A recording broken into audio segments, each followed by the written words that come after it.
once heard it said that there have been societies without the wheel, but there has never once been a society without stories.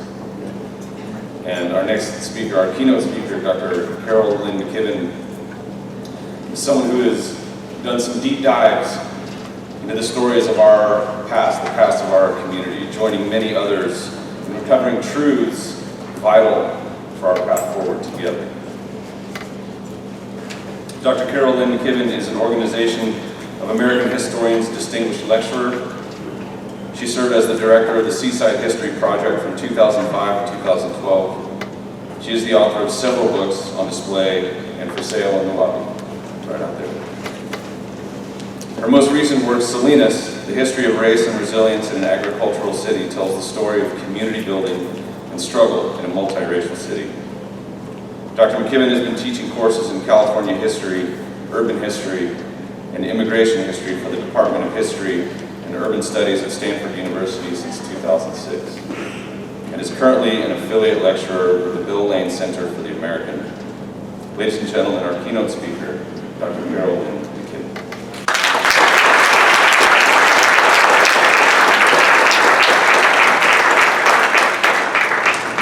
Thank you, Derek, for inviting me here today, and Justin for your kind introduction, to talk about the historical roots of diversity and racism for this important summit meeting on race. It's truly an honor and a privilege to offer some of the context about the demographic history of this area and the challenges that we face in the present day.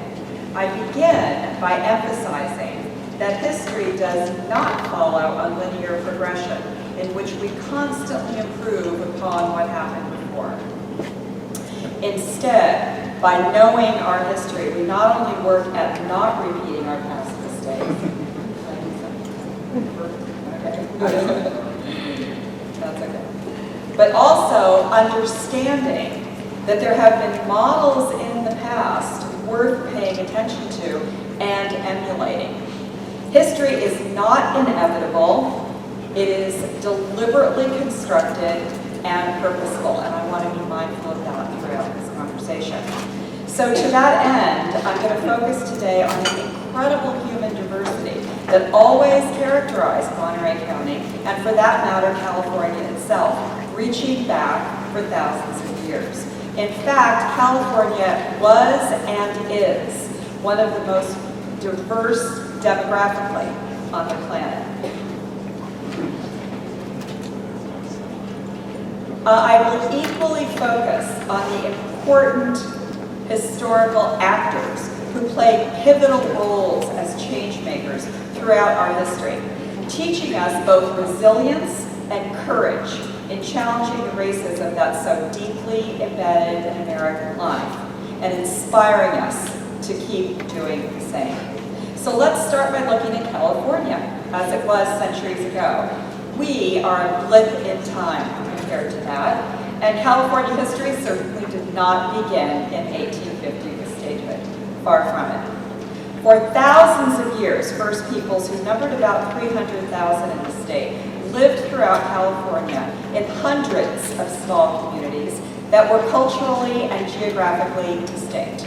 They spoke something like 78 separate languages, which is more than all European languages combined, and far more than in any comparatively sized region in the world.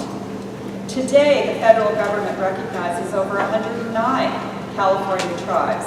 This is by far than any other state in the nation and includes the Costanoan, Esselen, Ohlone people along the Central Coast, and the Salinans, that the lettuce curtain in Salinas Valley, divided. We need to remind ourselves that their descendants are still living with us. Indigenous people lived harsh lives in California, but unlike ourselves, pretty sustainable lives within their varied environments for thousands of years, despite the droughts and fires and floods and extreme weather that were always part of California's environment, which challenged them just as they challenged us, even before this added pressure of climate change. What First Peoples did not face was infectious disease. That began with European contact. So there is a point of change here, that a road not taken, that was deliberately taken. First contact with Europeans happened sometime in the 16th century, when Spanish explorers who were joined by Filipinos encountered Southern California's Chumash people. So Filipinos have been part of California's past long before the 20th century migrations were a little more familiar with. The interactions between First Peoples and Europeans were sporadic at that time, with First People using representatives from a wide variety of European countries and the United States for their own purposes, for trade, to gain wealth, or just to gain power over their neighbors. It was more of a balance of power in those days between all of these multiple groups, with Native people usually holding the upper hand in that power dynamic. So that was a turning point. But even those sporadic encounters, and they were hit and miss, brought disease to First People that reduced and weakened their populations significantly. Unlike variations in weather, contagious disease was not a normal part, was not any part of their lives. And they had absolutely no immunity to anything whatsoever. They died by the thousands. Still, for almost 200 years thereafter, little changed in terms of California's demographic makeup. That is until Spanish colonizers arrived in the 1770s and founded a system of missions and presidios to claim California as a Spanish colony. That is the first instance of change that we define as real and racist harm. Irreparable injury to First Peoples that was only going to get worse with the advent of American settlement 100 years later.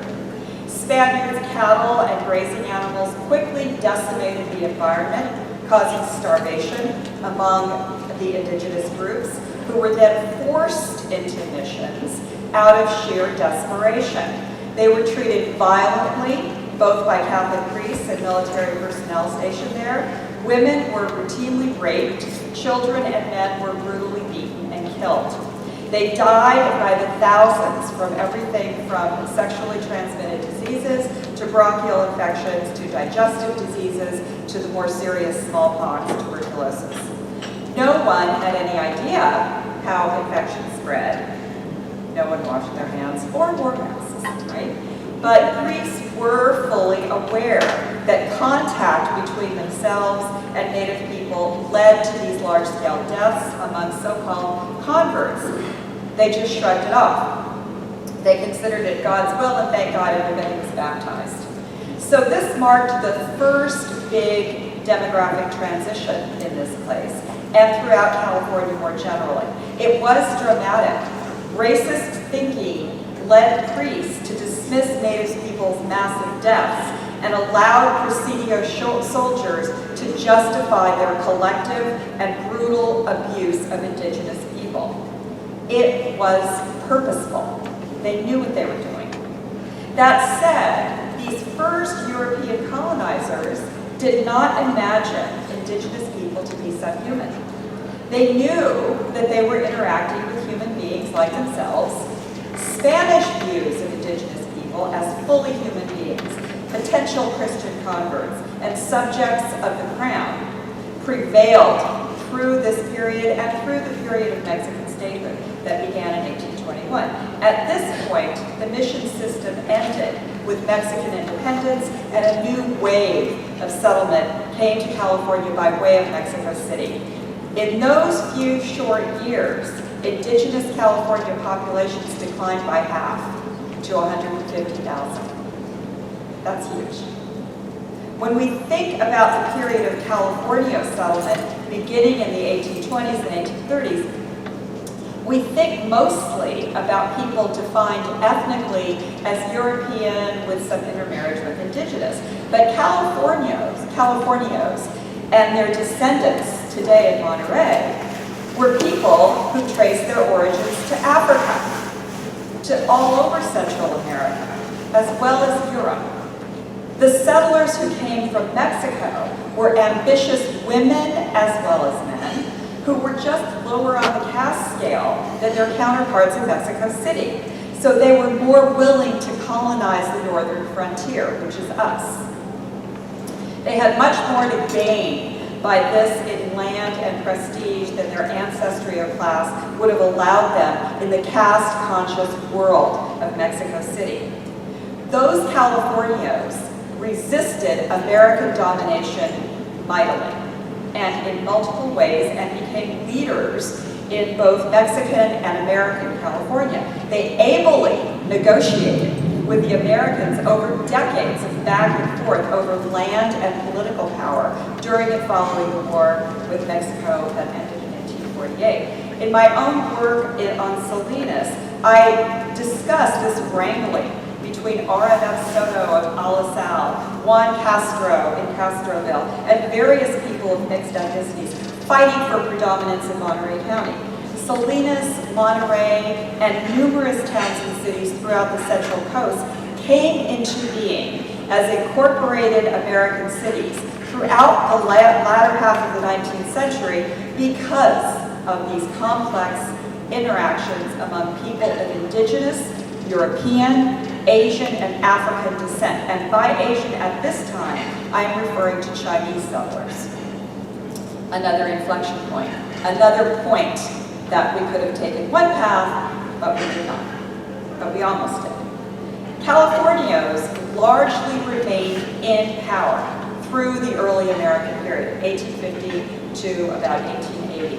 They were not overthrown overnight. The California Constitution, written in Monterey in 1850, included a requirement for all government documents and all education to be bilingual as a nod to the new English-speaking Americans, not because the Americans were being generous. California was a Spanish language state, culturally Mexican in the 1850s through the 1880s. Yet, and most importantly, the American era initiated a completely new racist ideology based on slavery, which regarded Native people, Chinese people, and all people of African descent as subhuman, as unfit for citizenship as wolves or bears, either to be permanently enslaved or exterminated as a fundamental part of American policy and practice. Challenged throughout history, this ideology nonetheless prevailed in California after 1880. It was a choice. As a result of this policy, the population of First Peoples declined from its high point of 300,000 to a mere 35,000. People of African descent, on the other hand, had a less clear-cut experience in this new American state. Cities such as San Francisco and Los Angeles segregated usually working-class Mexican nationals and people of Chinese ancestry into ghettos. California invited this idea of racial segregation, started the whole thing.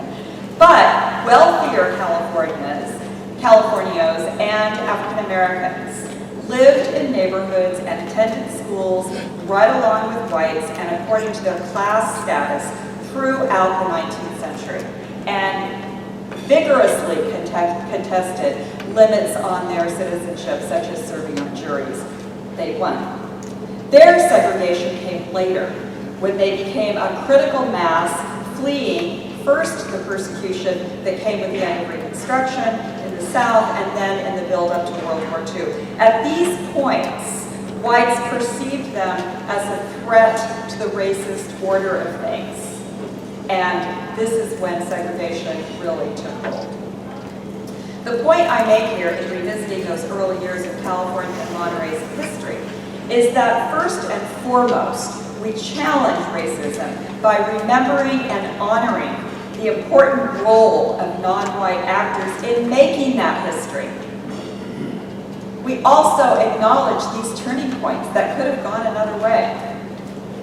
Clearly, first peoples and people of African, European, indigenous descent, commonly referred to as Californians or Mexicans, were the most important historical actors throughout the 1870s, not Northern Europeans. By the 1880s, however, in the wake of population surges brought on by the gold rush, the end of the Mexican War in 1848, statehood in 1850, and following the Civil War in August of 1866, hundreds of thousands of immigrants to California arrived from all parts of the globe, but importantly from other territories and states in the United States, which were very deeply committed to white supremacy.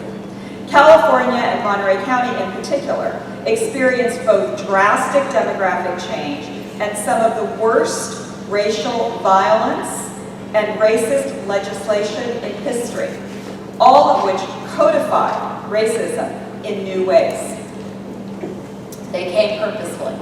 They came with the intention of creating in California a state based on white supremacy, just like every other state in the Union. There's no better example of this in Monterey County than in examining the history of its Chinese settlers. Chinese immigrants were not all male contract laborers who were brought in by corporate owners to work in mines, build railroads, or in the case of Salinas, to drain swamps for white settlers, although many did this work. Chinese fishing families arrived by boat in the mid-19th century and built the largest Chinese community in California, first at Point Lobos and then near Pacific Grove and Point Alones. They were joined by people of Japanese, Portuguese, Sicilian, African, and Mexican descent, and together created a vast working-class, multi-ethnic, multiracial neighborhood mosaics throughout Monterey and what is now Seaside. In Salinas during this period, I documented many of these families, the Otai family, a family of wealthy merchants from San Francisco, and other Chinese family histories to illustrate their important roles in city building, along with everyone else. They were agriculturalists too, but hardly one homogeneous community. In this era, they were joined by immigrants from the Philippines, Japan, and all over Southern and Eastern Europe, and some Northern European countries too. According to the U.S. manuscript censuses for the earliest period of the 20th century, the 1880s, we start the 20th century really, through the 1930s, people lived in mixed-race neighborhoods throughout Monterey and its subdivision of Seaside, and throughout what is now East Salinas and Alisal. But middle and upper-class whites purposefully segregated themselves in the hills of Monterey, parts of Pacific Grove, Pebble Beach, Carmel, and in certain Salinas neighborhoods. They strongly guarded those neighborhoods against any incursions of newly arrived Southern European immigrants, people of Filipino, Mexican, Japanese, Chinese, and African descent. In doing so, they consciously, purposefully maintained this racial order. One of the earliest pieces of racist legislation concerned immigration and citizenship, rather than segregated space in American neighborhoods. And Erica Lee, I know Laurel from here somewhere, Erica Lee said that. Let's credit her. She identified her sister, my colleague and friend. The 1880 Chinese Exclusion Act, reinforced and then made permanent in 1902 before its repeal in 1943, was the first time, according to Erica, in American history that any group was expressly excluded either from immigration or the path to naturalized citizenship by race. It's an example of pure racism in the extreme and generated a wave of legislation codifying racism in everything from education, neighborhood segregation, and family, political and economic participation that we are still trying to undo, right? But it's still being pushed ahead too. It was always contested by the people who were victimized by this policy. And one of the books I always recommend to my students is I don't forget it, Defining American Identity by Race. His name is, he's a poet, Bill Hahn, I think. You don't know it. All right, I'll find it for you. Because it documents all of these legal challenges to these restrictive immigration,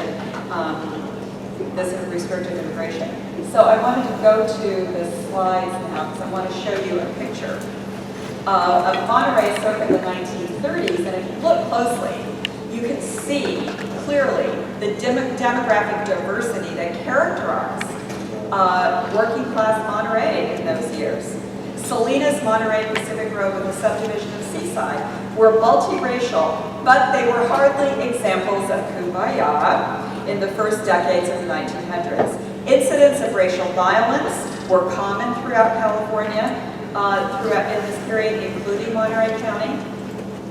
In 1889, 1898, and 1902, the largest Chinese settlement in Pacific Grove was destroyed by mobs of mostly working class whites who set fire to the homes of Chinese families.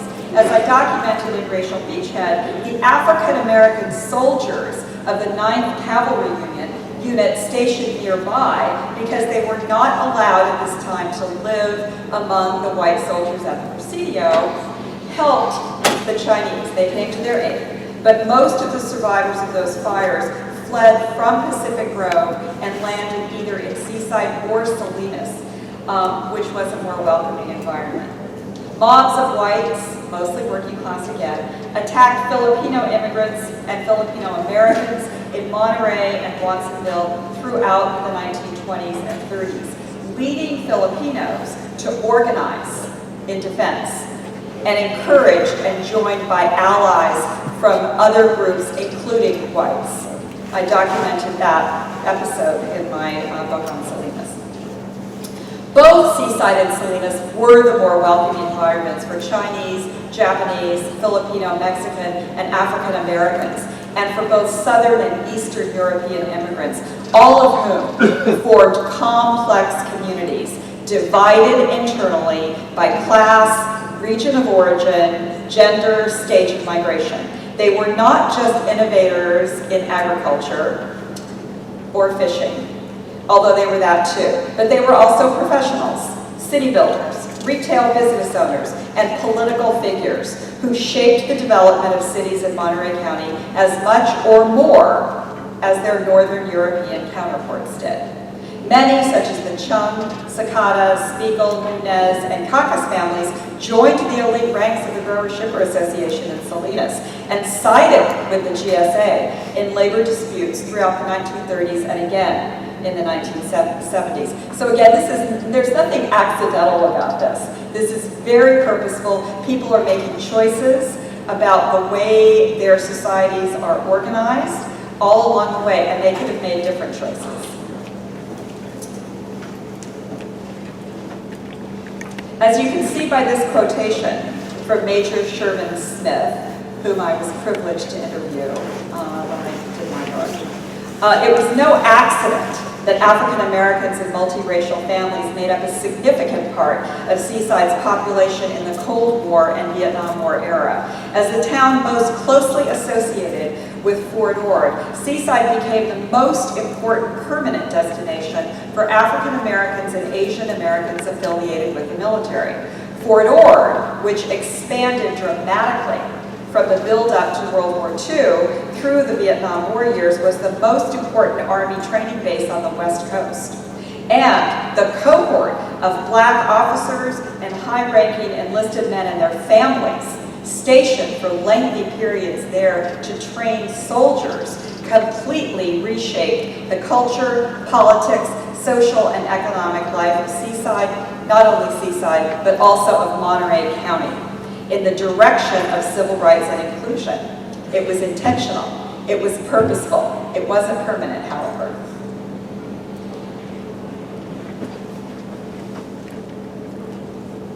Seaside fast became a minority-majority city, along with Marina and Salinas. And again, this was a conscious choice. It wasn't always the case that there was a wealth disparity between Salinas, Seaside, Marina, Monterey, Pebble Beach, Carmel.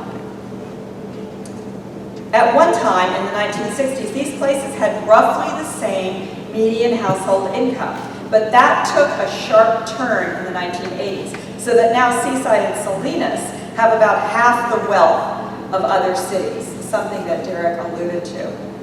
This chart, done by my students in my race and ethnicity in urban California class a few years ago, does not include Seaside, but it does show Salinas in this context. And here's another look at that. So you can see how long it was where things were pretty equal economically. But I want to go into a little California context. By 1970, the massive migrations of African Americans from the South connected to World War II buildups and terrorism in the South. And Mexican Americans from the Southwest, primarily Texas, connected to tech changes in ag production, began to show their full effects in California cities. In the larger metropolitan centers such as Oakland and Los Angeles, but also in San Francisco, African American migrants became the lifeblood of industry and manufacturing, related to the build-up to war, and then in the post-war to the burgeoning transportation, aerospace, and tech industries. These were incredibly discriminatory in hiring practices. And African Americans suffered severe job losses at war's end, as well as continued overcrowding in housing. However, since newly arrived African Americans mostly stayed and fundamentally changed the racial dynamics of those urban spaces, becoming increasingly powerful new actors in the 60s and 70s civil rights movements in California, which included indigenous rights, feminist rights, gay rights. It was multifaceted. And in California, these rights movements were unique in many ways compared to what was going on in the rest of the nation. That shows some population changes. Juxtaposed with that development in the large metropolitan centers and almost under the radar, however, Harry Truman's Executive Order 9981, issued in July of 1948 to help him win re-election, created the President's Committee on Equality of Treatment and Opportunity in the Armed Services. That order mandated the desegregation of the U.S. military, inaugurating a massive new force of African American career Army personnel, often veterans of World War II, well-educated, well-traveled, sophisticated in the race work that was already challenging American life at every level, who found in the military the socioeconomic opportunity and respect that was clearly absent in the rest of American life. They also found the usual racism that was ingrained in America. But even with that, they joined the military in large numbers as one of the only places that offered a semblance of opportunity at mid-century. These men, and they were almost always men, along with their spouses and children, altered the demographic balance, the social, economic, and political life of the Central Coast in the process. Deliberately, consciously, but not permanently. We're seeing a lot of those gains lost.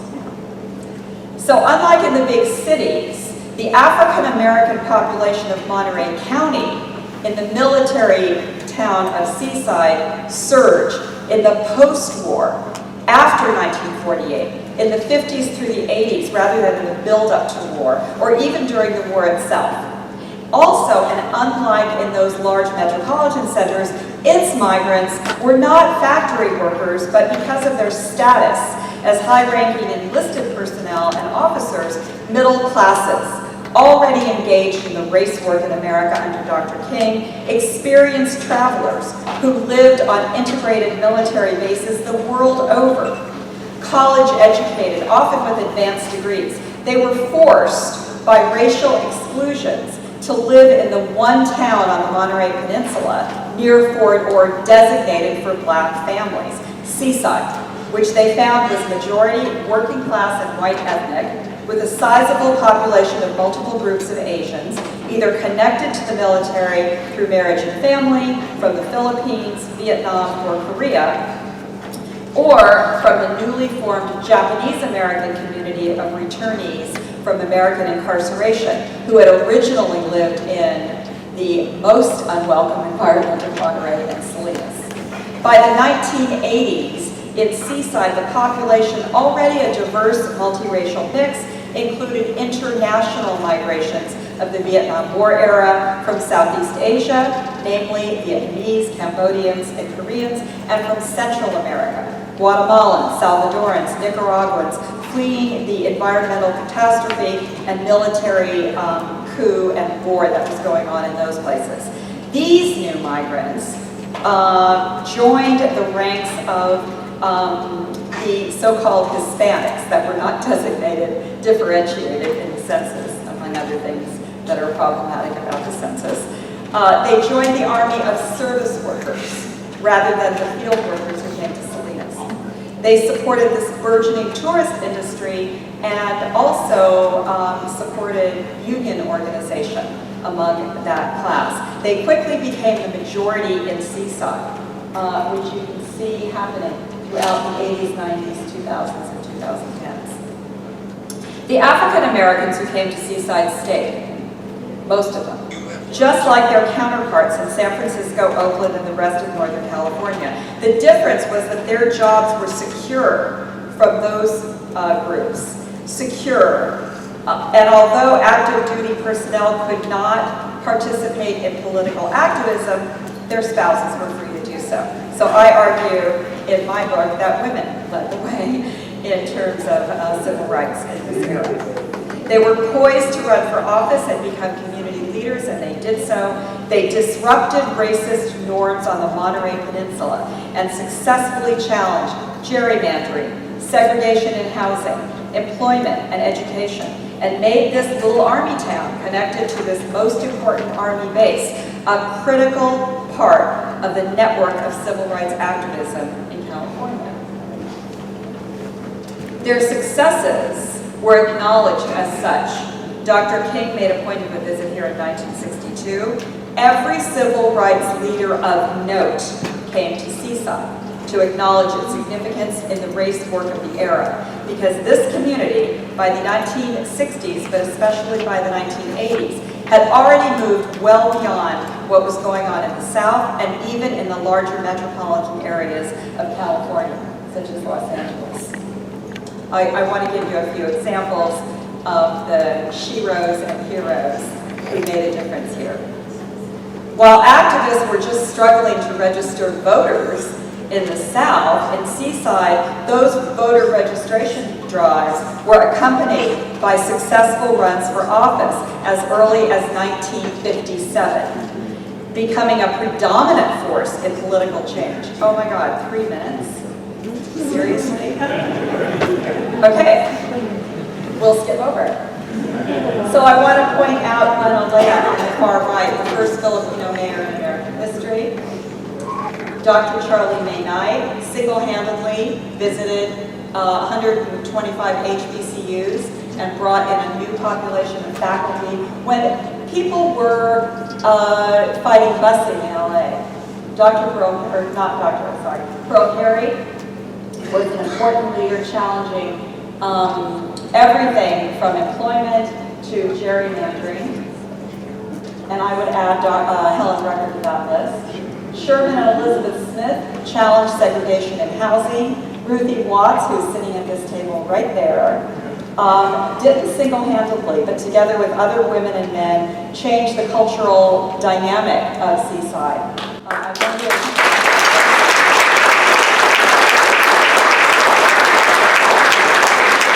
This is when we brought in the Monterey Jazz Festival. And this is a broader look at the population shifts in Monterey County after 1948. I wanted to pay attention to Salinas here too, and the empowerment that came out of the UFW and the farm worker movement led by Dolores Huerta and Cesar Chavez, and inspired so many young women and men to fight for their rights and empowerment in Salinas. They had they had great successes in Salinas right off the bat. And when they were challenged, those challenges failed. So consumer boycotts were very effective in the UFW. And when the growers shippers organized to pass Prop 22, that would have made them illegal. That proposition failed. Finally, in 1975, the Agricultural Labor Relations Act passed that finally allowed farm workers the right to engage in organizing. So I brought a look at the census, which is deeply flawed, to show you what happened to Seaside over time. These population shifts were really important. And this is Salinas, which was something like 90% white in 1960. This is what a majority-minority city looks like. So alliances between activists in Salinas, activists in Marina and Seaside challenged gerrymandering in Monterey County, so that the Monterey County local offices now look like the communities that they represent. The federal government had an eye on Monterey County since the 1965 presidential election showed so little representation and voter participation. And so Monterey County was perceived as something like Alabama in terms of voting restriction in those days, and was successfully challenged in the Supreme Court. Simón Salinas was, along with Joaquin Avila, supported by Joaquin Avila, finally challenged the district elections in Salinas, so that the Salinas City Council will never again be an all-male, all-white city council representing only the north side. It is all Latino now, almost all.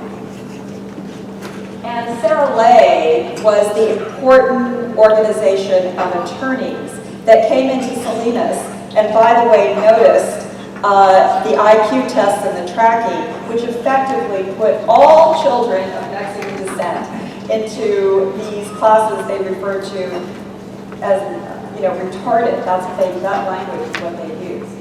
So all Spanish-speaking students were segregated by IQ tests that asked third graders, is it better to pay by cash or check?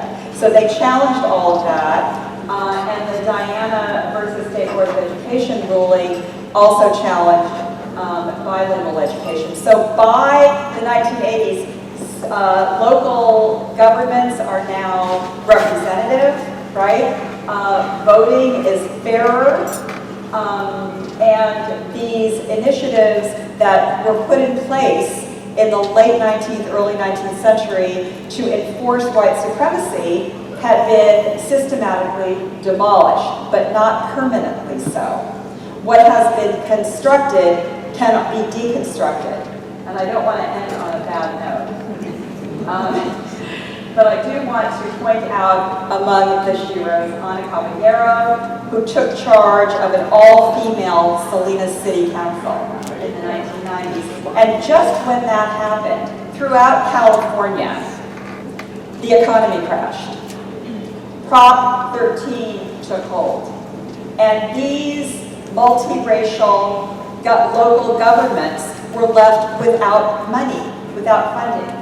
She had to preside over library closing in Steinbeck's birthplace.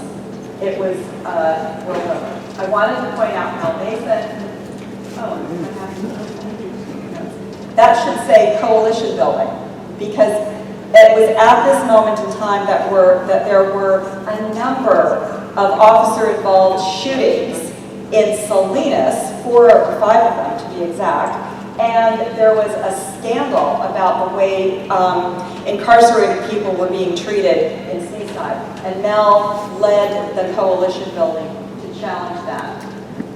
I wanted to end with the E. Walker James, who recently passed away, who was a mentor and friend.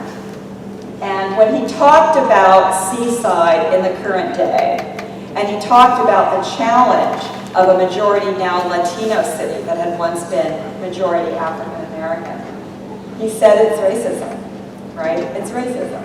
Everybody wants the same for their children, for themselves, and I found that inspiring. So I think that you would notice, although I had to skim over most of it, that most of these historical actors are not white Northern Europeans. We need to honor, respect, remember them, and use them as a model, as an example of what can happen. History doesn't just get better and better. It happens in fits and starts. It's never by accident. It's always on purpose. And knowing that should inspire us to do better and be better, because what changes can always be remade. I'll end with my granddaughter, who built a little Lego tower that she immediately knocked down. And I said, oh no, because I thought a temper tantrum was in the works. And she said, that's okay, Nona, I'll build it back again. So it's okay, we can build it back again despite the divisive politics of our time. Thank you.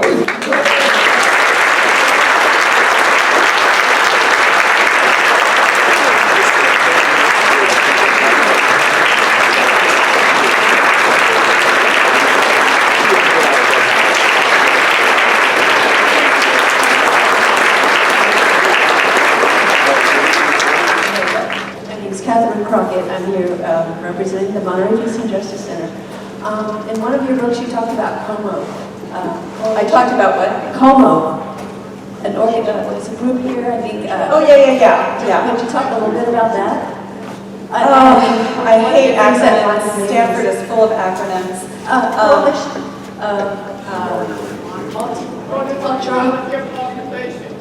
Multicultural. Right. There were lots of those efforts throughout time. Efforts to come together and work together, just as Derek advises us to do, to build relationships. They were effective. And one of the outcomes was something that I think, Ruthie, you were involved with, and E. Walker James was involved with, the Yellow Jackets. So when there was evidence of crack cocaine use and gang activity in Seaside, people came together, black, white, Hispanic, Asian, came together and put on little yellow jackets and patrolled the streets themselves. That's the kind of energy and effort that, that was taken. Salinas, too, is building on this community-based policing that goes deeper into these problems. So we identify the problem, and the solution is never, as Derek reminds us, one group. It's always a coalition. And they were, to some extent, successful, but then they kind of fade. And I want to see them revitalized, because I think it's really important and the only way. Thank you. First off, thank you very much for what you were sharing. Question/comment. What I'm seeing is this introduction that you gave us a strong narrative of history that many of us weren't taught in school. And what I'm seeing here is a deep need for cultural sensitivity and cultural competency in this whole Jedi movement. Have you noticed that when you have those multiple culture communities and organizations come together, the amazing insights and opportunities that can be had because diverse thinkers. I myself identify as neurodivergent. I have to fidget around to be able to listen versus if someone said, you need to look and hold your hand still and listen. Yeah. So I'm kind of curious, when it comes to all these spaces that we enter, I really hope that there's the opportunity of inclusion, of acknowledging the land that we're on everywhere that we go. Because right. I am only 35 years old, And if you are 10 years older than me, 1978 was the first time the Native American had the right to practice religion freely here in America, the Freedom of American Indian Freedom of Religion Act. And as a California Indigenous person, you stewarded this land, and I've never been included in many schools. Today it's shifting. But I just wanted to point out cultural sensitivity and cultural competency is where it's at. So, Well, the scholarship is there. where? Well, the scholarship has been written. We would like it if people would read our books. It's there. So it behooves us to bring it into the classroom, all of us to bring it into the classroom, to write our own histories too. So I'm going to task you with that. Go to graduate school and become a historian. Write books. It's important to retrieve it, and it wasn't an accident I spent so much time on the Indigenous period, which was most of the time. We're nothing compared to that, so that's not accidental. So I would urge, because you are young, there's time, go do the research, go write a book.